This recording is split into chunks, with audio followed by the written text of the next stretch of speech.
Hello, आवाज आ रहा आप लोगों को? ओके, चलो let us start with the discussion on AS10 once again. कल अपन लोगों ने देखा था कि किन चीजों को अपन लोगों को कॉस्ट ऑफ एन एसेट के अंदर ऐड करने का है और किन चीजों को ऐड नहीं करने का है। ठीक है, कल अपन ये देखा था कि अपन लोगों को परचेज प्राइस के साथ में क्या ऐड करना पड़ता है, ऐसा टैक्सेस जिनका आपको क्रेडिट मिलने वाला नहीं है, ऐसा टैक्सेस जिनका आपको सेट ऑफ मिलने वाला नहीं है। उसके बाद में डायरेक्टली एट्रीब्यूटेबल कॉस्ट अपन देखा था कि उसको एसेट की कॉस्ट के अंदर ऐड करने का है, डिस्काउंट आप लोगों को लेस करने का है, रिबेट्स आप लोगों को लेस करने का है, cost of decommissioning, restoration of site, ये सब चीजें आप लोगों को ऐड करने का है। फिर अपन लोगों ने ये देखा था कि किन चीजों को ऐड नहीं करने का है। उन चीजों के अंदर था सबसे पहले वाला बात कि देखो, एडवर्टाइजमेंट प्रमोशन एक्टिविटीज का खर्चा ऐड नहीं करने का है, स्टाफ को ट्रेनिंग देने का खर्चा ऐड नहीं करने का है, उसके बाद में इनॉग्रेशन का एक्सपेंसेस ऐड अप नहीं करने का है, साइट को रिलोकेट करने का खर्चा ऐड अप नहीं करने का है। ये सब खर्चे पर लोगों ने देखा था कि ऐड नहीं करना है। ये जो बातें ये सब बहुत इंपॉर्टेंट रहती है अगर आप एग्जांपल सॉल्व कर रहे होंगे तो। गोइंग अहेड, आज अपन लोग देखते हैं कि रिकॉग्निशन क्राइटेरिया क्या रहता है। देखो, in case of contingent liability या फिर इन केस ऑफ प्रोविजन अपन लोगों ने सबसे पहले रिकॉग्निशन क्राइटेरिया देखा था। रिकॉग्निशन क्राइटेरिया जैसे प्रोविजन के अंदर कैसा रहता था, present obligation arising out of past enterprise, sorry, present obligation arising out of the past activity, और जिसको सेटल करने के लिए आपको लगने वाले हैं फ्यूचर इकोनॉमिक बेनिफिट्स, आपका आउटफ्लो होगा जिसको सेटल करते करते। वैसा है, मतलब हर एक चीज का रिकॉग्निशन क्राइटेरिया रहता है। रिकॉग्निशन क्राइटेरिया मतलब क्या, कि अगर ये तीन चीजें, ये चार चीजें, ये पांच चीजें जो बोली हुई है, अगर वो सेटिस्फाई होती होंगी तो, और तो ही आप लोगों ने बुक्स के अंदर वो चीज को एंट्री करना चाहिए, बुक्स के अंदर वो चीजों को लेना चाहिए, बुक्स के अंदर उसका रिकॉग्निशन होना चाहिए, बुक्स के अंदर उसको जगह मिलना चाहिए। ठीक है, तो एसेट्स के अंदर वो कौन से रिकॉग्निशन क्राइटेरिया की बात है, जिनको सेटिस्फाई अगर करता होगा कोई चीज, कोई खर्चा, तो आप लोगों को उसको एसेट करके बोलने का है। ठीक है, अपन वो देखते हैं। Cost of an item of PP, cost of an item मतलब ये पर्टिकुलर एक खर्चा है। ठीक है, खर्चा किसके लिए, पीपी के लिए, शुड बी रिकॉग्नाइज्ड।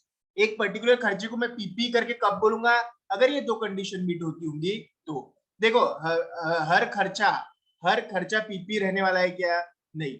हर खर्चा पीपी रहता नहीं। जो खर्चा पीपी में रह गया वो तो फिक्स एसेट पीपी बन के चले गए। जो खर्चा पीपी में नहीं आया वो कहाँ जाता फिर, बोलो तो वो कहाँ जाना चाहिए फिर? जो खर्चा पीपी में नहीं जा रहा फिर वो कहाँ जाना चाहिए? हाँ, सेजल बाहर कर, बोलो तो। सेजल है ना? Yes sir.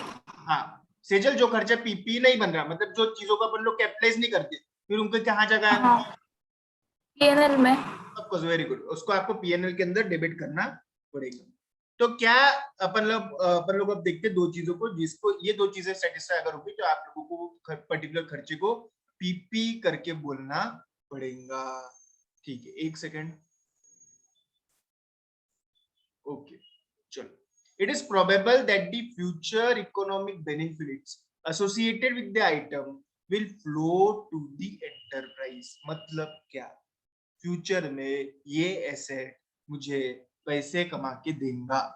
देखो, जब प्रोविजन बोलता था मैं क्या बोलता था, outflow of future economic benefits, पैसा बाहर जाने वाला है क्योंकि वो खर्चा है। यहाँ पे एसेट है, ये खर्चा आपको आगे जाके पैसा कमा के देने वाला है।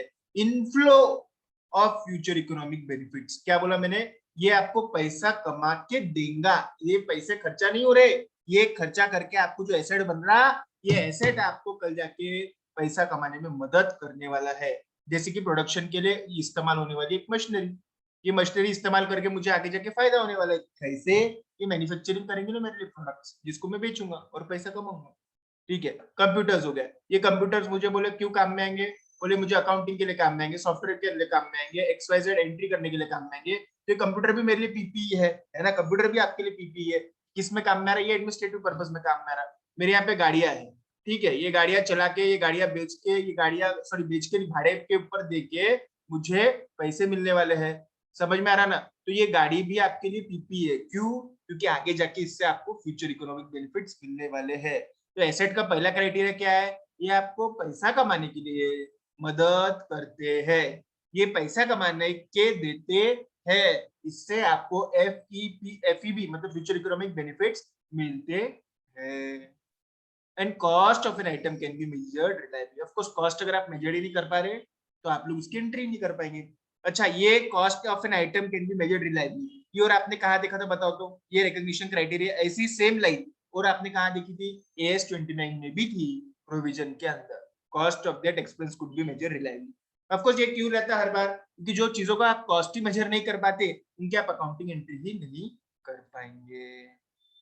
समझ में आ रहा? एन एंटरप्राइज में decide to expense an item which could otherwise have been included in PP because the amount of expenditure is not available।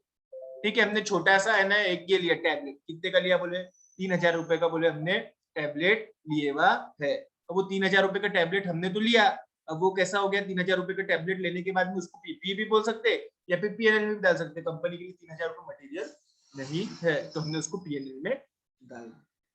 समझ में आ रहा? हाँ, इतना 2 लाइन एकदम ध्यान से पढ़ो, कुछ भी प्रॉब्लम होगा तो अभी के अभी पूछो।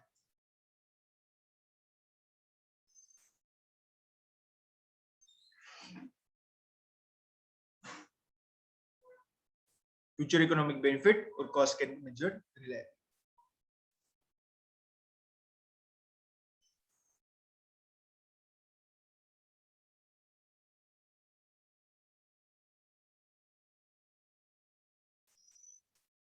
किसी को कोई प्रॉब्लम है इसमें? दो ही चीजें हैं, पैसा कमा के देने वाले हैं और उसकी कॉस्ट आप जिसको आपको एसेट करके बनाना है कैन बी मेजर्ड रिलायबली है। किसी को कोई प्रॉब्लम, किसी को कोई तकलीफ इसमें?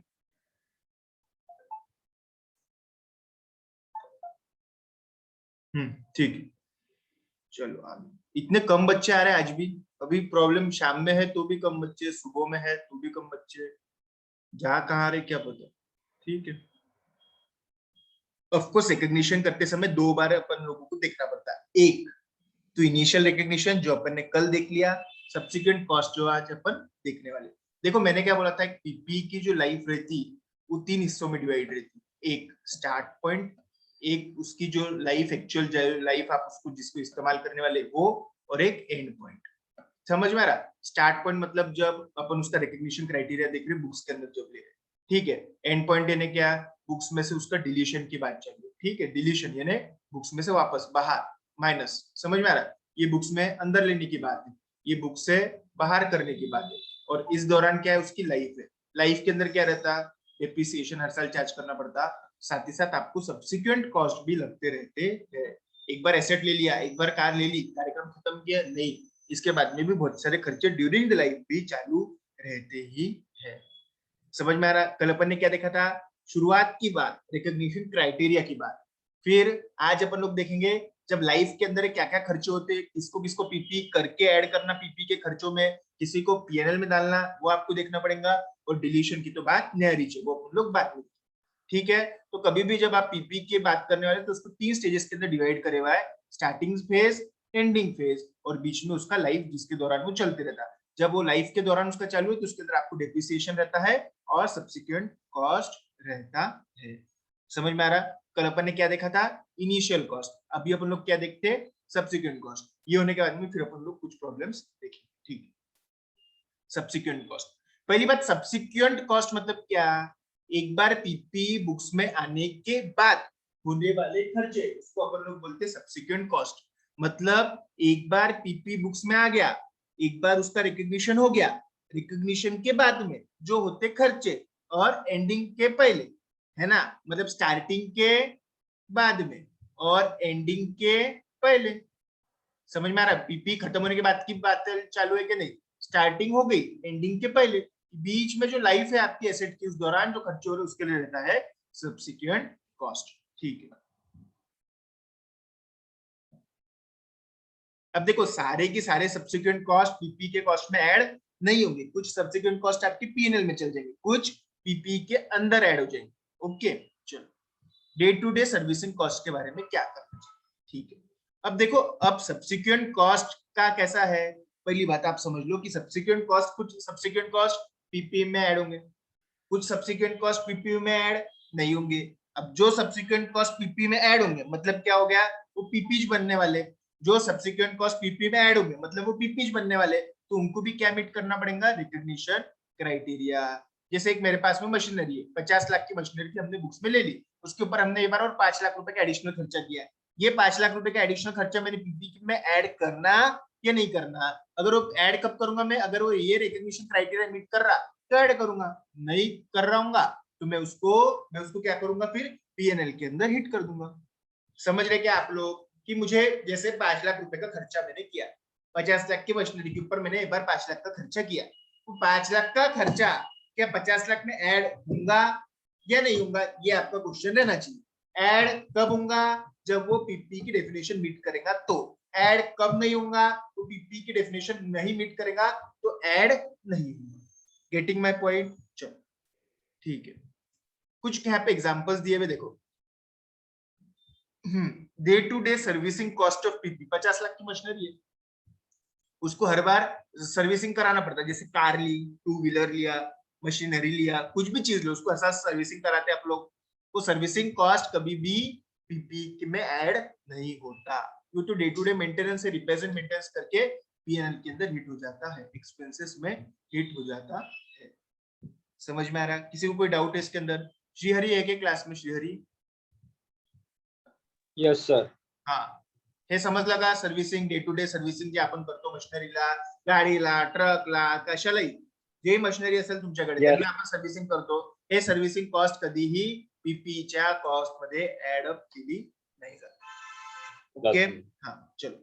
Replacement of the parts of the PPE, कुछ कुछ पार्ट्स खराब होते हैं, जैसे कार का कुछ खराब हो गया, सीट बेल्ट खराब हो गया, सीट के कवरिंग खराब हो गए, पेट्रोल की टंकी का ढक्कन खराब हो गया, कुछ वायरिंग खराब हो गया, ऐसे छोटी मोटी रिप्लेसमेंट तो चलती रहता है। वो रिप्लेसमेंट क्या पीपी के अंदर ऐड होगा क्या? सर वो देखना पड़ेगा रिकॉग्निशन क्राइटेरिया मीट करता है क्या। देखो जैसे एग्जांपल दिए, फर्नेस में require relining after specified number of hours of use, replacement of aircraft interior such as seats and galleys, replacement of major parts of the conveyor system such as the conveyor belt, wire rope, etc., replacement of the interior walls of the building or to make a non-recurring replacement. अब ये सब जो खर्चे दिए हुए हैं, ये सब जो खर्चे दिए हैं, इसको आप पीपीई में कब ऐड करेंगे? अगर ये खर्चे पीपीई के डेफिनेशन को मीट करते होंगे तो। पीपीई की डेफिनेशन क्या है? उससे फ्यूचर इकोनॉमिक बेनिफिट मिलना चाहिए और cost can be measured reliably. समझ में आ रहा है क्या कि आपको ये क्या देखना पड़ेगा कि फिर ये सब खर्चे मीट करते हैं पीपी की डेफिनेशन या नहीं, आपको वो देखना पड़ेगा आइटम बाय आइटम। समझ में आ रहा? इससे आइटम बाय आइटम आपको कंपेयर करना पड़ेगा। जैसे फर्नेस समझता कि आपको भट्टी जिसके अंदर वो लोहे को बहुत मेल्ट करते और लोहे को मेल्ट करने के बाद में उसमें से स्टील वगैरह वो सब चीजें बनती है, स्टील वगैरह, स्टील की शीट्स बनती है। भट्टी जो रहता है उसके अंदर आप डालते लोहा को मेल्ट कराते, लोहे को मेल्ट करा के उसमें से स्टील के शीट्स बनते हैं, स्टील के शीट से उसके बर्तन भांडे जो भी स्टील का काम रहता है वो सब बनता है। तो भट्टी के अंदर कैसा है, उसको धार करते रहना पड़ता ताकि वो लोहा उसके अंदर पिघलते रहे, उसका कुछ समय बाद में धार कम होती रहती। समझ में आ रहा? May require relining after specified number of hours of use, ये कराते रहना पड़ता आपको, ठीक है, हर 6 महीने में कराते रहना पड़ता। तो कैसा होगा, ये हर 6 महीने में कराना पड़ता, तो पीपी की डेफिनेशन नहीं मीट कर रहा तो उसको पीपी के कॉस्ट में ऐड मत करो। समझ में आ रहा? बात समझ में आ रही क्या कि वो पीपी की डेफिनेशन में अगर वो मीट करता होगा तो ही आपने उसको एड अप करना चाहिए। समझ में आ रहा क्या? एक और बात आप लोगों ने देखी होगी जब आप लोग 12th में होंगे कि कुछ खर्चों को अपन लोग कैपिटलाइज करते हैं, कुछ खर्चों को अपन लोग रेवेन्यू एक्सपेंडिचर करके ट्रीट करते हैं। कैपिटलाइज कब करते हैं अपन खर्चों को जनरली? जब है ना उससे उसकी एफिशिएंसी कुछ बढ़ रही होगी तो मशीनरी की। समझ में आ रहा? मशीनरी के अंदर ज्यादा आउटपुट मिलने वाला होगा, ज्यादा एफिशिएंसी बढ़ रही होंगी कि पहले के मुकाबले दुगने स्पीड पे अब कोई मशीनरी काम करने वाली होंगी, एक पर्टिकुलर चेंज करने के बाद में, एक पर्टिकुलर खर्चा करने के बाद में, तो जनरली अपन वो खर्चों को ऐड करते हैं। ये आउट ऑफ द बॉक्स में आपको बातें बता रहा, ठीक है। लेकिन बुक क्या बोलती कि सब्सिक्वेंट खर्चा, सब्सिक्वेंट कॉस्ट जो है अगर वो रिकॉग्निशन क्राइटेरिया मीट करता होगा तो आपने उसको पीपीई बोलना चाहिए। सब्सिक्वेंट कॉस्ट जो है अगर वो आपका रिकॉग्निशन क्राइटेरिया मीट करता होगा तो आपने उसको पीपीई बोलना चाहिए। अगर नहीं मीट करता होगा तो क्या होगा, वो अगर वो रिकॉग्निशन क्राइटेरिया नहीं मीट करता है तो आपने उसको पीएनएल के अंदर एक्सपेंस ट्रीट करना चाहिए। कि शॉर्ट में मैंने बता दिया जो बुक बोलती, ठीक है। समझ में आ रहा है कि आप लोगों को बुक क्या बोलती? Subsequent cost if meeting recognition criteria tell it as PP, if it is not meeting recognition criteria take it as profit and loss account के अंदर एक्सपेंसेस। समझ में आ रहा है कि अगर ये खर्चे से कोई भी खर्चा होगा, जैसे एयरक्राफ्ट की पहले उसके अंदर है ना सिर्फ 30 ही सीटें थी, अब वो खराब हो गई थी, अब हमने छोटी छोटी उसके अंदर 60 सीटें लगा दी, तो हमारे एयरक्राफ्ट का कुल मुनाफा ही बढ़ गया। तो 30 सीटें निकाली, 60 सीटें लगा दी, पर्दे बदल डाले, 60 सीटें बदल डाली, ऐसा सब कुछ करा। तो अब बताओ, ये जो मैंने 60 सीटें लगा डाली, 30 सीटों के बदले अब 60 सीटें लगा डाली, एयरक्राफ्ट का इंटीरियर बदल डाला, पर्दे, गैलर है, खिड़कियां है, विड़कियां सब बदल डाला, पुरानी सीटें उखाड़ के फेंक डाली, नई सीटें भी टीवी रेडियो जो सब रहता हूँ आलीशान एकदम कर डाला। 30 सीटों के बदले 60 सीटें लगाना एयरक्राफ्ट के अंदर, क्या ये पीपी मीट करेगा क्या? बोलो तो। यस शेयर यस बोल रहा, क्यों यस बोल रहे आप? बोलो तो यस सर। क्यों क्यों क्यों? सर वो रिकॉग्नाइजेशन क्राइटेरिया फुलफिल कर रहा सर, वो फ्यूचर इकोनॉमिक बेनिफिट भी दे रहा। वो 60 पहले 30 थे, अभी 60 लोगों का हम ले जा सकते, और उसकी कॉस्ट भी रिलायबली मेजर कर सकते। हाँ, और उससे ज्यादा मुनाफा भी होगा एयरक्राफ्ट वालों को, है ना? मेरे प्लेन बहुत अच्छे है, मैं टेस्ट करूंगा, मेरे प्लेन बहुत अच्छे है, मुझे ज्यादा मुनाफा मिलेगा, डबल टिकट मिलेगा, लोग अट्रैक्ट होंगे, एफिशिएंसी बढ़ेगी, मुनाफा बढ़ेगा, सेल बढ़ेगा, रेवेन्यू बढ़ेगा, प्रॉफिट बढ़ेगा। इन शॉर्ट मुझे सब कुछ फ्यूचर इकोनॉमिक बेनिफिट मिलने वाले हैं। तो फिर मैं क्या करूंगा, उसको पीपी करके रिकॉग्नाइज करूंगा। किसी को कोई डाउट है कि इसमें 30 सीट के बदले 60 सीट कर डाली एयरपोर्ट पे, एयरक्राफ्ट के अंदर? किसी को कोई डाउट है किसके हिसाब से पीएनएल में जाना चाहिए? कोई है क्या ऐसा? अंजलि भक्कड़, दर्शन पाड़िया? नो सर, कैपिटलाइज ही होगा। हाँ, दर्शन पाड़िया कोई प्रॉब्लम है क्या? गीता कोई प्रॉब्लम है क्या? नहीं सर, कोई प्रॉब्लम नहीं। बराबर, चलो नो सर, कोई प्रॉब्लम नहीं। चलो, बहुत ही अच्छी बात। बंसी गढ़ी कोई प्रॉब्लम है क्या? No sir. ओके, पक्का है ना सबको दिमाग में कि ये रिकॉग्निशन क्राइटेरिया मीट कर रहा है? रिकॉग्निशन क्राइटेरिया क्या है? Future economic benefit should accrue to the enterprise and cost can be measured reliably. Okay, ठीक है sir sir suppose sir 30 ordinary seat के जगह अपन नहीं 60 ऑर्डिनरी सीट के जगह 30 लग्जरी सीट लगा दे तो क्या आपका इससे रेवेन्यू बढ़ेगा क्या? फ्यूचर इकोनॉमिक बेनिफिट्स होंगे कि ये खर्चा करने से? सर कंफर्ट प्रोवाइड करेंगे तो चार्जेस भी ज्यादा ही होंगे ना। ऑफ कोर्स, तो इसका मतलब चार्जेस ज्यादा होंगे कस्टमर के लिए, आपके फ्यूचर इकोनॉमिक बेनिफिट्स होंगे कि इससे हर साल? हाँ सर। ऑफ कोर्स, तो फिर अगर ये सीटें ज्यादा कंफर्टेबल है, ज्यादा लोगों को अच्छा लगेगा, ज्यादा अट्रैक्टिव है, ज्यादा फर्निश्ड है, आप ज्यादा पैसा कमा पाएंगे, तो ये आपकी एफिशिएंसी बढ़ा रहा, और ये जो खर्चा आपकी एफिशिएंसी बढ़ा के आपको रेवेन्यू कमाने में मदद करता है, वो आपका पीपीई ही है। Okay sir.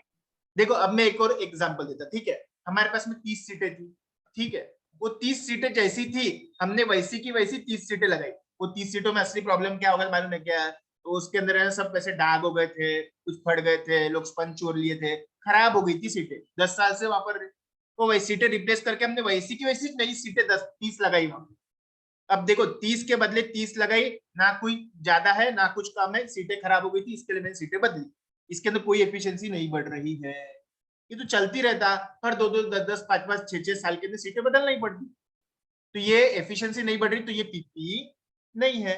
हाँ, 30 के बदले लग्जूरियस 50 नई सीटें लगाई, 60 नई सीटें लगाई, ऐसी सीटें लगाई जिसकी वजह से रेवेन्यू बढ़ेगा as compare to the previous level of revenue, तो फिर वो पीपी में आएगा। ठीक है सर, ऐसे भी तो हो सकता कि अगर ज्यादा मीन्स चार्जेस है तो डिमांड कम रहेगी कस्टमर्स की, तो प्रॉफिट कम भी हो सकता। देखो, पहली बात, ऐसा हो सकता, मैं क्या बोल रहा, मैंने कुछ अच्छा किया, कस्टमर को ज्यादा मैं कंफर्ट दे रहा हूँ, तो देखो एलाइट क्लास तो हमेशा रहेगा ही ना, और मैं सब मार्केट का डिमांड सप्लाई स्टडी करके ही बोल रहा। देखो, मैंने एक साक्षी क्या हो गया मालूम है क्या? हम लोग साड़ियां पहले हाथ से बनाते थे, ठीक है? अब हमने नई नई मशीनरी लेके आ गए, ठीक है? मशीनरी के अंदर थोड़ी अलग ही टाइप की साड़ी बनती। ऐसा भी तो हो सकता है लोग शायद पसंद ही ना करेंगे मशीनरी को, मशीनरी की साड़ी, तो क्या मैं Yes, मशीनरी sir. को फिक्स एसेट नहीं बोलूं क्या? समझ में नहीं आ सर, रहा है ना? बोलना पड़ेगा फिक्स्ड। फिक्स्ड एसेट ही बोलना पड़ेगा ना। अरे उसका रिकॉग्निशन क्राइटेरिया फिक्स्ड एसेट है ना। रिकॉग्निशन क्राइटेरिया में Yes. साक्षी डिमांड सप्लाई के बारे में बात चालू है क्या? नहीं ना। मैं क्या बोल रहा, फ्यूचर में इकोनॉमिक बेनिफिट्स मिलने वाले हैं, वो तो हर एक ही पॉजिटिव व्यक्ति बोलेगा ना कि मेरे को इससे फायदा होगा। समझ में आ रहा है ना? मैं Yes. सीए बन गया, ठीक है? मैं अभी, आप सब लोग पढ़ाई कर, आप फ्यूचर में क्या सोच रहे हैं कि आपको इससे फ्यूचर में इकोनॉमिक बेनिफिट मिलने वाले? नौकरी मिलने वाली है, प्रैक्टिस करने वाले हैं, पैसे कमाने वाले, ये तो सभी सोच रहे ना। किसने सोचा ऐसा कि कुछ गलत हो जाएगा? अभी तो यहाँ पे कल का ही पक्का नहीं है कोरोना वायरस से, तो स्टिल दुनिया चल रही ना, स्टिल दुनिया चल रही, किसी को भी सबको रिस्क है यहाँ पे, दुनिया चल रही, दुनिया ने मात करा कोरोना वायरस पे। आज के दुकान पे तो ऐसे लग रहा है आज के दिन तो still the world is going on. तो एक पॉजिटिव अप्रोच लेके चलो, अच्छा होगा ऐसा सोच के चलो, बाकी तो फिर कुछ भी हो सकता। समझ में आ रहा है ना? डिमांड नहीं भी रह यस सकती, सर। लेकिन डिमांड सप्लाई की तो बात ही नहीं है ना। ये ऐसा सोच के चल रहा है कि मुझे फ्यूचर में पैसे मिलने वाले हैं, सिंपल सी बात, मिलने वाले हैं, नहीं मिले वो मेरा नसीब। लेकिन that does not affect the recognition criteria of the fixed asset. A fixed asset today would always be a fixed asset tomorrow and yesterday also. जो आज फिक्स एसेट है वो कल भी था और परसों भी रहेगा। डिमांड सप्लाई का कोई खेल ही नहीं। ठीक है? Yes sir. Okay, going ahead. ठीक है, तो मैंने बोला था ये सब चीजें अगर वो रिकॉग्निशन क्राइटेरिया मीट करता होगा और पहले से ज्यादा आपको कुछ कमा के देता होगा तो आपने उसको फिक्स एसेट बोलना चाहिए। Accounting treatment, cost of new replacing part and included in the carrying amount of the asset, मतलब क्या? Added to the cost of asset. Okay, para 7 recognition criteria, cost of the parts that are replaced and derecognized as the criteria in the AS10 PPE। वो अपन लोग नीचे देखने वाले, कुछ assets बाहर जाएंगे, कुछ एसेट्स अंदर है, वो अपन लोग देखते। बाहर जाने वाला कार्यक्रम अभी थोड़ा सा पेंडिंग रखो, ठीक है? रेगुलर मेजर इंस्पेक्शन करना पड़ता है। आपको मालूम है हर एरोप्लेन का DGFT, director general of airport और फॉरेन ट्रेड वगैरह वो सब जो है ना, उनके थ्रू इंस्पेक्शन होना बहुत जरूरी है। जैसा RTO इंस्पेक्शन करता है PUC वगैरह वो सब चीजों का गाड़ियों में, वैसा प्लेन वगैरह का, शिप वगैरह का भी इंस्पेक्शन होता है। When each major inspection is performed, its cost is recognized in the carrying amount of the item of PP as a replacement if the recognition criteria is met। अब आपको मालूम है प्लेनों के इंस्पेक्शन का खर्चा कितना रहता है? करीब 75 लाख से 80 लाख रुपए एक टाइम का इंस्पेक्शन का खर्चा रहता है प्लेन्स का। ठीक है, लुकिंग इनटू अमाउंट, ये बहुत बड़ा मटेरियल अमाउंट है। 10 करोड़ के प्लेन के लेके करोड़ 2-2 करोड़ रुपए आपको खर्चा करना पड़ता है। तो इसको आपने क्या करना चाहिए, इसको अगर रिकॉग्निशन क्राइटेरिया अगर ये खर्चा मीट करता होगा, अगेन देखो बुक वाले इतने शार्प है, इतने चालू लोग है ये लोग, ये कहीं भी आपको स्ट्रिक्टली बता रहे कि इसको ये करो उसको वो करो, नहीं। आर दे टॉकिंग अबाउट कि हाँ ये खर्चा है रेगुलर इंस्पेक्शन, इसको पीपीए में डालो, हाँ ये एयरक्राफ्ट के अंदर ये मेंटेनेंस का खर्चा है, इसको पीएनएल में डालो, नहीं। They are very much silent. वो क्या बोलते हैं, लेट द पीपल डिसाइड कि अगर वो रिकॉग्निशन क्राइटेरिया मीट करता होगा, ये टेबल को ध्यान में रखना आप हमेशा, तो ही उसको आपने ऐड करना चाहिए। तो in every point of time you need to look into it कि ये पीपी के डेफिनेशन रिकॉग्निशन क्राइटेरिया मीट कर रहा है क्या। रिकॉग्निशन क्राइटेरिया 2 अक्षर का है, पीपी का रिकॉग्निशन क्राइटेरिया कुछ भी नहीं है। Future economic benefits and cost can be measured reliably. ये 2 छोटी सी बातें आप लोगों को हमेशा कसौटी के ऊपर रख के देखना पड़ेगा। जैसे मेजर इंस्पेक्शन का खर्चा क्या है, जनरली अपन लोग उसको पीपी के अंदर ही लेते हैं। जनरल टॉक में कर रहा हूँ कि क्या होता है बाकी जगह, उसको पीपी में लेते हैं। अब ये कैसा रहता मालूम है कि ये पीपी में लेना इसलिए जरूरी है क्योंकि बोले अगर आपने एयरक्राफ्ट का हर 3 साल 4 साल में इंस्पेक्शन नहीं कराए तो एयरक्राफ्ट बंद करके आपको घर कुछ बैठना पड़ेगा। मतलब क्या वो खर्चा कराऊंगा तो एयरक्राफ्ट तो आगे चलने देंगे, इसके लिए अपन उसको पीपी में जनरली लेते हैं। अब इसको कुछ लोग 3 साल के अंदर धीरे धीरे रिकॉग्नाइज करते हैं, आज 1/3, कल 1/3, परसों 1/3। समझ में आ रहा? तो कुछ पुराना अगर अनअमोर्टाइज्ड बाकी होगा तो उसको आपको डीरिकॉग्नाइज करना पड़ेगा। ठीक है, समझ में आ रहा? तो अभी के लिए आप समझ लो कि रेगुलर मेजर अगर इंस्पेक्शन है, मेजर तो उसको आपने पीपी में डालना चाहिए। समझ में आ रहा क्या? मेरी बात एकदम ध्यान में रखो। Major inspection cost should be taken as addition to the PPE. लिख लो, major inspection cost should be taken as addition to the PPE. ठीक है, किसी को कोई डाउट? क्लियरी सर वो सर फ्यूचर इसका एखादा इकोनॉमिक एग्जाम, एक एक बोलो। सर फ्यूचर इकोनॉमिक बेनिफिट थोड़ी ना हो रहा उससे। हाँ ठीक है, मैं समझाता। मैं एरोप्लेन का नहीं, मैं लेता आपके लिए शिप का एग्जाम्पल। ठीक है, हमारी क्या थी मालूम है कि शिप थी। ठीक है, वो शिप का कैसा था मालूम है क्या? शिप बहुत बड़ी शिप है, 80 करोड़ की शिप है हमारी, 80 करोड़ की शिप है। हम लोग कहाँ से जाते हैं मालूम है? अकोला से तो नहीं जाते ऑफकोर्स, मुंबई से चाइना की हमारी रोज, मतलब रोज नहीं सॉरी, हर महीने में 4 ट्रिप होती थी। मुंबई जाना, चाइना में रुकना, चाइना से आना, मुंबई है, Mumbai China, China to Mumbai, ऐसी हमारी ट्रिप चलती रहती है। खास बात कैसी है मालूम है क्या, कि शिप अगर है, इंटरनेशनल ट्रैवल हो रहा है, ये तो शिप भली जा रही होंगी लेकिन it is an international travel.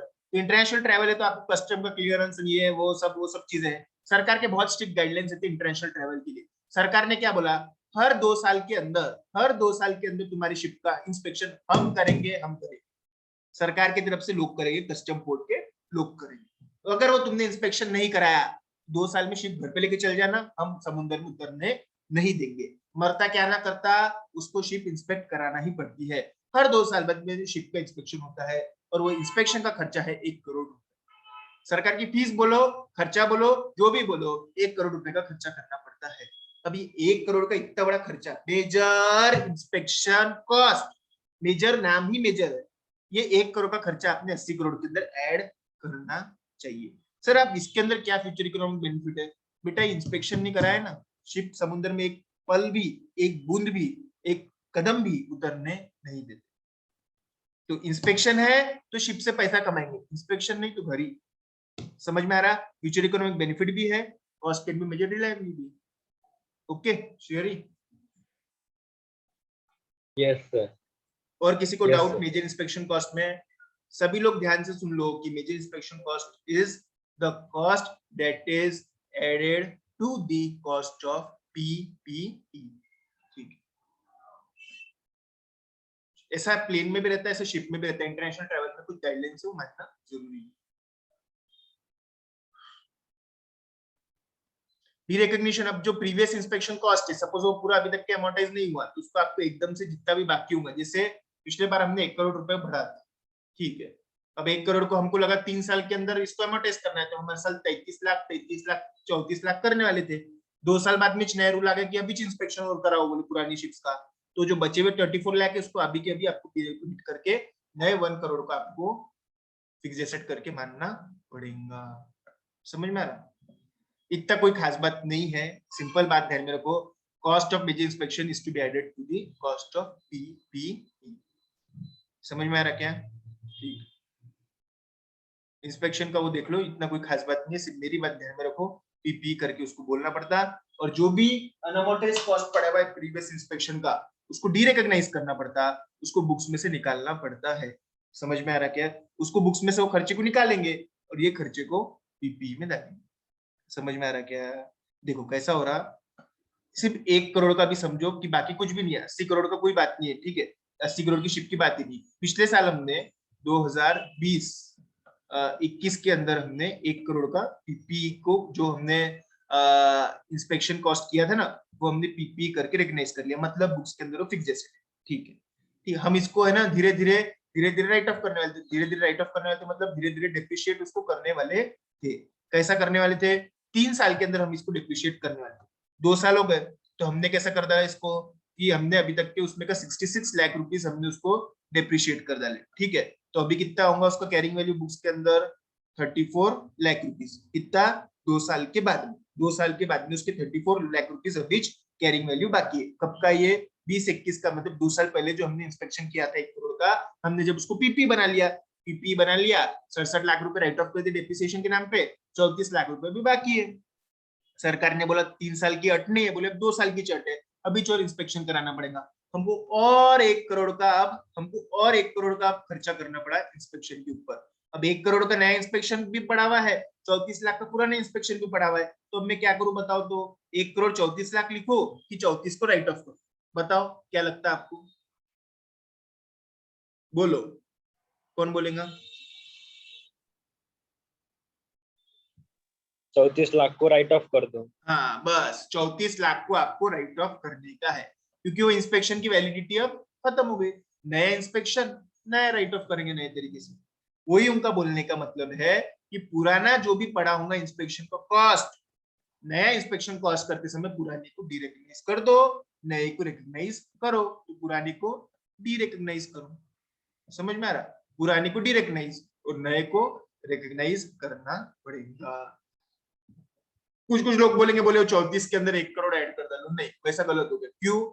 मैं पुराने को राइट ऑफ क्यों करने के लिए बोल रहा? ये सही बड़ी श्रेयरी आप रुकना, पुराने को क्यों मैं राइट ऑफ करने की बात कर रहा? पुरानी इंस्पेक्शन के कॉस्ट को बोलो, बोलो तो कौन बोलेगा? सोच के बोलो, पढ़ के।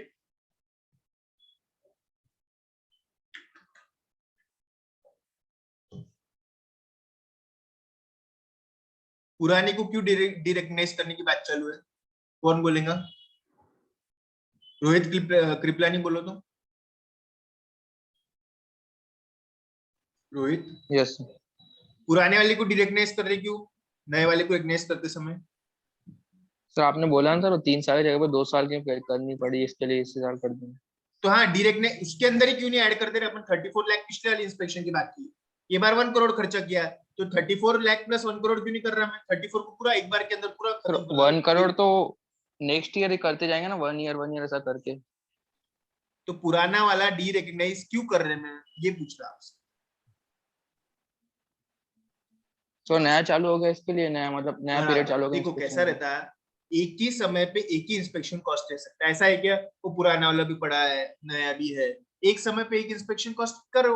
समझ में आ रहा है ना? एक ही चीज है, उसको क्या दो इंस्पेक्शन कॉस्ट चालू रहेंगे क्या? पुराने वाले का 34 लाख पड़े हुआ है, नए वाले का 1 करोड़ पड़ा है, फिर तो यही एसेट बन जाएगा।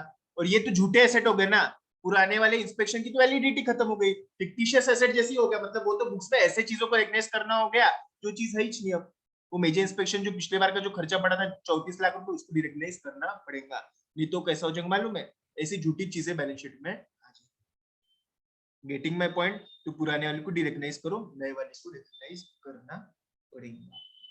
Okay, getting my point? तो अपन लोगों ने दो चीजें देख ली, एक तो स्टार्टिंग पॉइंट के ऊपर मतलब रिकग्निशन क्राइटेरिया करने के साथ में इनिशियल कॉस्ट, और उसके बाद में फिर सब्सिक्वेंट कॉस्ट। समझ में आ रहा कि ये दो बातें अपन लोगों ने देख ली, ठीक है? इसके बाद की बातें अपन लोग देखेंगे बाद में, लेकिन अभी अपन लोग देखेंगे कुछ एग्जांपल्स, ठीक है? क्वेश्चन बैंक आपको भेजे हुआ है मैंने, वो अपन लोग देखते हैं, आपको होमवर्क भी देना है। देखो 10 है, बहुत इंपॉर्टेंट एएस है। हाँ, एएस ग्रुप 1 के अंदर सबसे इंपॉर्टेंट अगर कोई एएस है तो वो एएस 10 है, इससे इंपॉर्टेंट कोई एएस नहीं है। ये नया आया हुआ है, इंडेस और आईएफआरएस को मिला के आया हुआ है। समझ में आ रहा है कि बहुत ही इंपॉर्टेंट है, mark my words, very important. ठीक है, क्वेश्चन नंबर 1 सभी लोगों के सामने ये क्वेश्चन रहना चाहिए, आप लोगों को मैंने सुबह ही दे दिए थे, ठीक है? X purchase certain plant and machinery for 40 lakh. 20% of cost net of modified credit is the subsidy component to be realized from the state government for establishing the industry in the backward class. क्या हो गया? देखो कोई भी PP के अंदर आप क्या करते हैं, जो भी डिस्काउंट आपको मिल रहा, जो भी रिबेट आपको मिल रहा, वो आप लोग क्या कर देते हैं, उसमें से कम कर देते। जैसे मैंने 100 रुपए की कोई मशीनरी खरीदी, उसके अंदर मुझे 20 रुपए सरकार देने वाली है, मुझे 80 रुपए ही देना पड़े, ठीक है? 100 रुपए की मशीनरी खरीदी, उसके अंदर 20 रुपए मुझे सरकार देगी, मुझे 80 रुपए लगे, तो मेरे लिए कॉस्ट ऑफ पीपी कितना रहेगा? 80 rupees only, net of discount और रिबेट और गवर्नमेंट ग्रांट। जितना आप भर रहे खुद के जेब से, वही तो पीपी का प्राइस रहेगा ना। आप 100 रुपए कैसे लिखेंगे उसको? आपने तो 20 रुपए कम दिए हुए, 80 रुपए दिए, तो आपके लिए वो 80 ही रहेगा। समझ में आ रहा कि मेरी बात, कि आपने जब पीपी का जब आप कॉस्ट की बात कर रहे हैं, तो कॉस्ट में से less discount, less rebate, less state government, central government, जो भी गवर्नमेंट बोलो, जितना भी आपको कम पड़ा होगा, एक तरीके से डिस्काउंट ही मिल रहा है ना आपको सरकार की तरफ से। वो मशीनरी के अंदर डिस्काउंट है या नहीं है? हाँ, डिस्काउंट ही है। हाँ, cost 40 lakh includes excise duty of 5 lakh against which the CENVAT credit can be claim. तो मेरे लिए कॉस्ट कितनी हो गई? 35 लाख हो गई। अब 35 लाख का भी क्या हो गया? 20% सरकार दे दी, तो मेरे लिए तो सिर्फ 28 लाख रुपए ही जेब से जा रहे हैं। तो मेरे लिए कॉस्ट ऑफ पीपी कितना हो जाएगा? 28 लाख रुपीस। समझ में आ रहा क्या? 5 लाख रुपए सेंडबैक क्रेडिट वो कम करना पड़ेगा, क्योंकि टैक्सेस जिनका क्रेडिट मिलता तो अपन कम कर देते, गवर्नमेंट ग्रांट जो मिल रहा है वो भी अपन लोग कम करेंगे। समझ में आ रहा? एक बार शांति से क्वेश्चन पढ़ो, बहुत इंपॉर्टेंट है। सेंडबैक क्रेडिट कम करो, जो भी डिस्काउंट, रिबेट, ग्रांट वांट जो भी मिलने वाली वो भी कम करना है। किसी को कोई डाउट होगा तो पूछो, अच्छा क्वेश्चन पूछे भाई।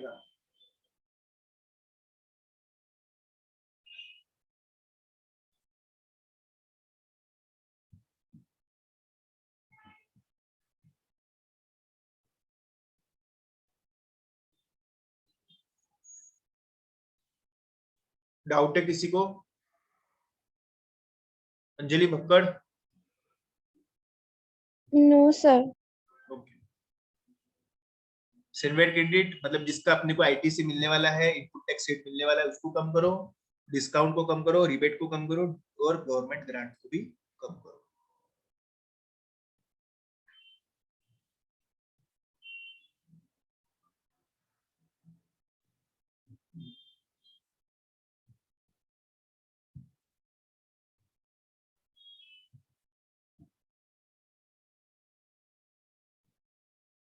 ठीक है, क्वेश्चन नंबर 2, ये तो बहुत अच्छा क्वेश्चन है, आपको 12th में भी कराऊंगा आप लोगों को। ठीक है, क्या है, 1 जनवरी 2013 को 1 लाख का मशीनरी था जिसका यूजफुल लाइफ 10 साल, 10,000 रुपए डिप्रिसिएशन पर ईयर। फिर क्या हो गया, बोले 1 जनवरी 2017, यानी कितने साल बाद, देखो 13, 14, 15, 16, आफ्टर 4 इयर्स, 4 कंप्लीट इयर्स, मतलब जब मशीनरी की वैल्यू कितनी रहना चाहिए, 60,000। डायरेक्टर लोग क्या बोलते हैं कि सिर्फ 4 ही साल चलने वाली, 6 साल और चलने वाली नहीं है। ठीक है, फिर अब आप क्या करेंगे, 60,000 को 4 साल में डिप्रिशिएट करेंगे, तो हर साल आएगा 15,000 का डिप्रिसिएशन। ये ऐसे एग्जाम्पल आप लोगों को 12th में भी थे, समझ में आ रहा, कोई भी खास बात नहीं, डिप्रिसिएशन निकालना ये सब चीजें पता है। ठीक है, मेरे को एक बात बताओ, चलो एक क्वेश्चन आप लोगों से, ठीक है, यहाँ पे अगर उसका रेसिडुअल वैल्यू दिया रहता था 10,000 रुपए, तो आंसर क्या आता, बताओ तुम, आंसर क्या आता था अगर रेसिडुअल वैल्यू आप लोगों को इसके अंदर 10,000 रुपए दिया हुआ है तो? खुद कैलकुलेट करो और मुझे फटाफट बताओ। पेन पेंसिल हाथ में रखा करो जब लेक्चर में बैठ रहे, तो अगर रेसिडुअल वैल्यू 10,000 रुपए रहता था, तो पहली बात तो मुझे ये बताओ कि 1 जनवरी 2017 को उसकी वैल्यू कितनी रहती, 1 जनवरी 2017 को उसकी वैल्यू कितनी रहती थी?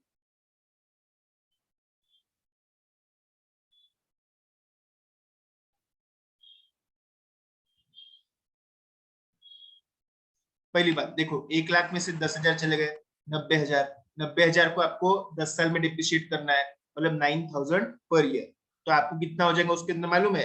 तो आपको उसकी 1 जनवरी 2017 को वैल्यू कितनी रहेगी, 1/17 को वैल्यू रहेगी 1 लाख में से 36,000, मतलब 64,000। 4 समझ में आ रहा, 64,000 आपकी वैल्यू रहने वाली है।